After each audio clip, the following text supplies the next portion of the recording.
natitirang parang burst heroes. Ayun. There's the Nolan. Okay, willing ang Pro Esports na itakbo yan while there's a Hilda na umaaligid. Anong kanilang gold lane? Ano po natitira dito? Let's go. Kari Brody. Bea. Ay, Iritel! Ito yun! Actually, yung breakout pick. Iritel, breakout pick ng MPL ID. And wow! Na ano to? Nakinita to ni, I saw a video from Coach Master the Basics saying Masaya. that maybe Yu Xunshin is back. Masaya to. May ilan akong Yu Xunshin na nabangga sa rank. Yes. So, dito natin makikita. Okay? So, may mga clips, may mga moments na, as the kids say, live rent-free in my head. Kasi Kyrie versus Suns. Imagine mo, Bri, Kyrie versus Suns pa yun, ha? Na Yu Xunshin highlights. So, ngayon, The Beast. Kung ako ang pro esports dito, parang ano to agad eh. Kailangan mo na agad magbuo ng kumpletong boots. Problema mo na rin agad yung Mountain Shocker in terms of vision and everything else. So, yeah, iba. It Kasi, suits Onic. okay, let's talk about it on a conceptual level, no? Habang tong mid ay, of course, full control ng Fnatic Onic as you do when you get a Jushin and a Matilda. Tapos si Kirk, ikot-ikot siya, minimap. Itong Yu Xunshin, perfect siya for a macro-based team like Fnatic Onic. For a macro-based player like King Kong. Di ba? Ang dami mo pwedeng gawin with the vision eh. Nasusulit talaga nila yan na na-foresee na natin agad-agad. Ipares mo pa dun sa control ng dalawang mid nila. Grabe yung control. Assassin Emblem, Swift, and Veteran and Season Hunter. Okay. Uy! Teka! Nanakawan! Nakuha ni Tuzo, no? So, tapos nag-retry si King Kong doon. Oo, parang medyo tumatapang rin ang pro esports knowing na kaya nila makipagsabayan kahit papano in terms of the early game. Pero Flicker ay napagamit na para rito Si kay PPP. Pero, Bri, ano yun sure win yun. That's a clear win for pro esports. So, this hero na pabalik pa lang sa meta natin, ay siguro meron siyang isang weakness na yun na parang kapag na-space out ka, hindi mo ma-proc yung mga passive mo, hindi ka maka-basic attack na in-out kasi baka masipa ka, masisi ka. Nakaligtaan natin dahil nga parang, syempre, papansin mo agad yung Hilda, yun yung pinaka-expected mo na ang gugulo sa jungle at talagang magde-deny, talagang magpapahirap. Pero kaya rin naman kasi siyang gawin ng Cho kung yun at yun lang. So ngayon ay vision at information naman ang Fnatic Onic, pero I doubt na sila ilalapit pa rito sa first turtle. Similar to yung first game natin, Pro Esports ang nakakuha ng first turtle objective. Pero ang pinagkaiba ngayon, nakapatay agad ang Fnatic Onic and now, looks like sila hirap. Yan. Nandito pumapasok with the Infernal Pursuits. Sorry, I'm Felix. Sabi niya, ito yung espasyong kanina ko pa gustong gawin kontra sa Fnatic Onic. Pero mabibitin pa naman yata sila ng damage at hindi makakahanap ng kill. Pero Super Prince, mahanap ba nila yung sipa sa kanya? Hindi na muna. Wala palang sipa kayo si PP at gusto nilang lumaban pa. Teka lang. Sorry, I'm Felix. Nahanap yung first blood kay Spider Miles. At kulang ng damage ang Fnatic Onic. Ang daming na-choke slam ni Super Prince. Pero given na yung damage nila, panoorin natin yung minimap, nandun sa other half of the map, nandun sila sa may bandang kanan, sa bottom. Si Nathan, si Kelra hindi pa ready, tapos si King Kong, yun nga, naagawan ng purple. So obviously, behind siya, 2 levels, Bri! Oh my God! 2 levels behind si King Kong. So gets ko naman kung bakit yung team fighting ng Fnatic hindi pa ready. Wala sila dun.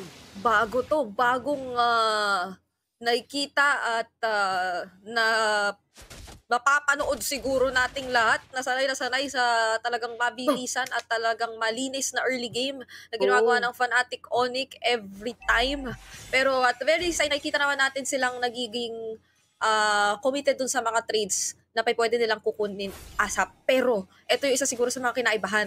Mas nakafocus na rin ang Pro Esports ngayon sa Fnatic Onic na meron silang isang lane na talagang i-shutdown at kokontrolin, which is yung lane nga ni Kelra. Kanina pa nila parang pinupuntahan at tinatry hanapin yung kill sa kanya.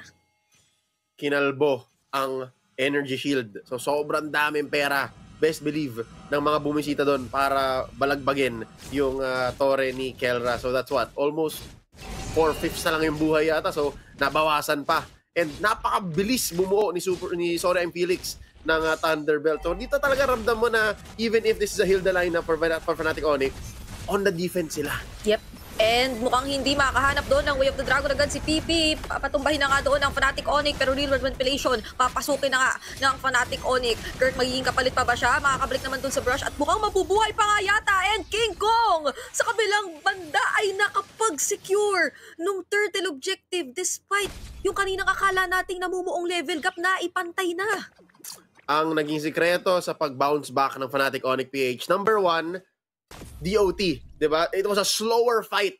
Clearly, it was a slower fight. So, doon nakapag-posisyon ng Fnatic Onyx at kaya nabawi nila yung naging early disadvantage nila. Second, Turtle, it happened. Kanila yon. Kaya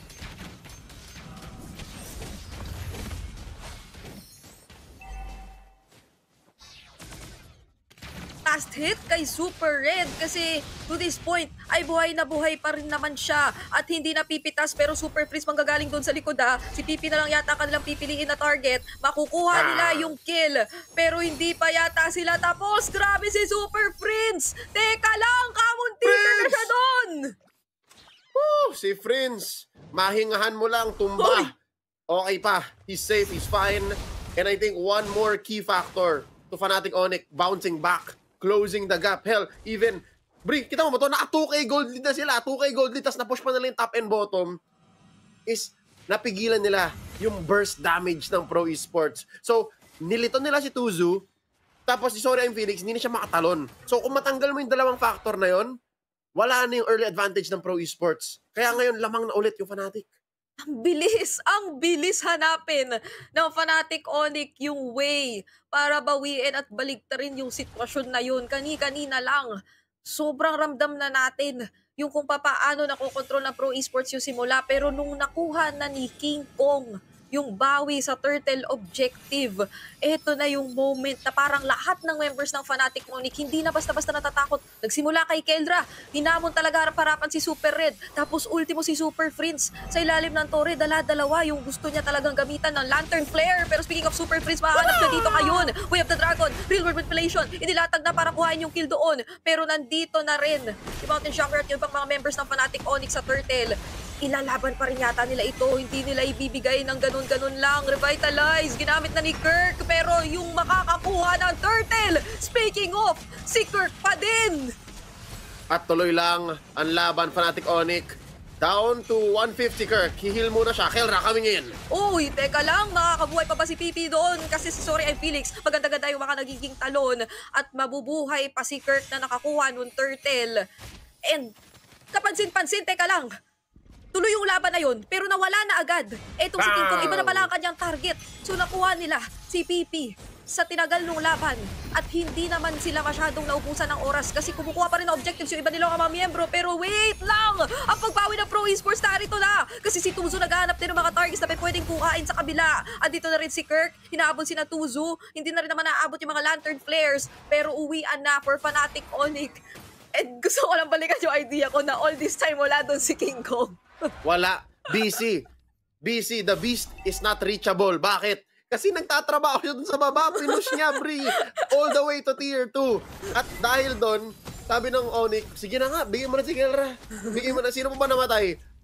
Bigyan mo na si Virus ba namatay? Basta, 2 buhay para sa Torre at para rin mapigil yung pagpa-farm ng Pro Esports. So again, the concept here is deny the burst, deny Pro Esports their plan, and basta may mahanap ka elsewhere on the map, lamang pa rin talaga ang Fnatic Onyx. Tingnan mo, si King Kong naman ngayon yung lamang ng 2 levels kay Tuzo.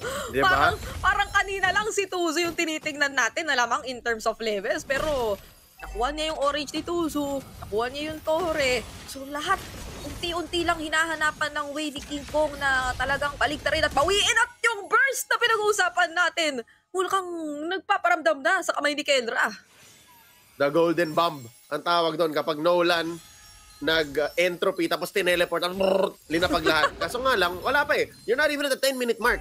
So, ano pa lang yun? Taste test pa lang yun ng pwedeng maging burst damage ng isang Nathan in the hands of Kelra.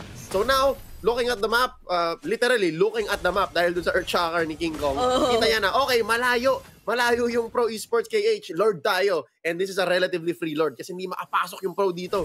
Oo, tingnan mo naman yung paghaharap at pag-zone na ginagawa rito ni na Super Friends. Isa pa sa mga pinaka nakakatuwang nakikita nating combo ay yung teka lang. Mamaya na natin pag-usapan yung mga combo na yan kasi may liliparan si Pipi na wala nang tatakbuhan.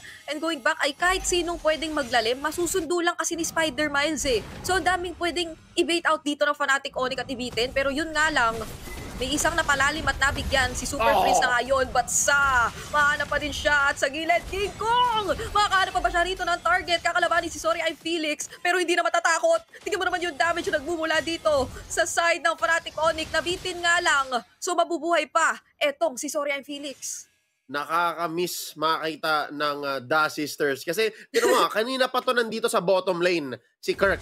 So, ang nangyayari, effectively, nasa sandwich ang Pro Esports. Kahit na walang fight, kahit na sabi mo hindi sila magdami dyan or mag-skillan, alam nila na nandyan lang si Kirk. At tama ka, Bri, hatid sundo ang mga miyembro ng Super Family. So wait now, Super Felix, woo! Uy, teka lang, napaganda ha! Yung latag ng real world manipulation doon. Tumba na agad si Kendra at ayun na nga yung pagsundo ginamit kay Kirk. Pero nakakuha ng magandang kill ulit doon ang Pro Esports kay Kendra.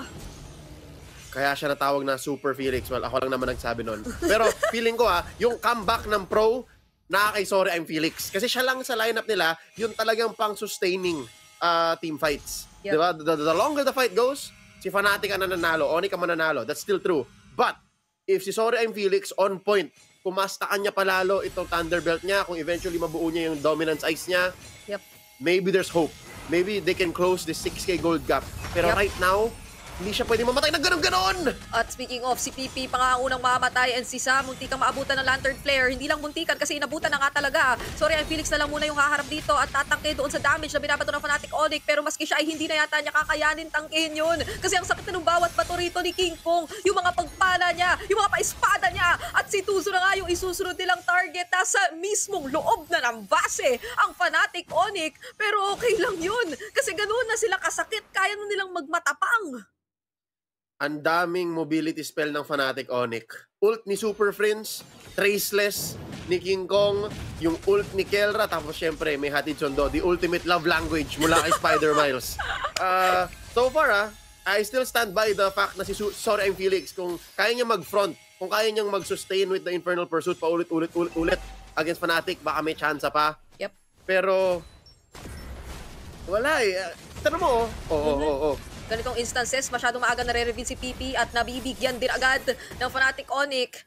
So, ultimo dito yung mga fracture ni Tuzo ay hindi na rin kokonekta kontra sa Fnatic Onyx. Red 3 na paggamit na rin para lang makadepensa, pero yung mga waves ay sunod-sunod na kasing papasok para rito sa Fnatic Onyx at hindi sila aalis. Hindi ko alam kung signature na lang nila to, pero gusto talaga nila lagi bago yung mga objectives, may tore muna silang kukuhain at ultimo si Super Red.